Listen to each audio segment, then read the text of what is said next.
Ер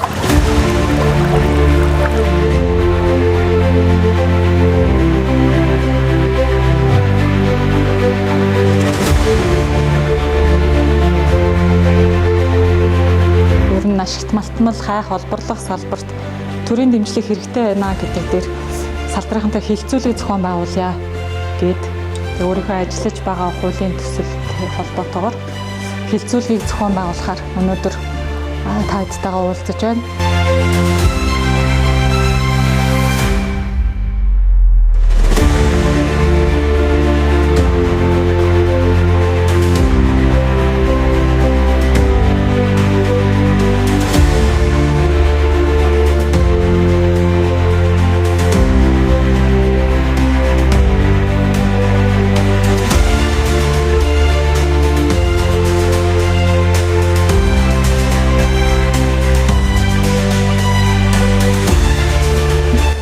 Хүрэлцэн ирсэн маш их баярлалаа.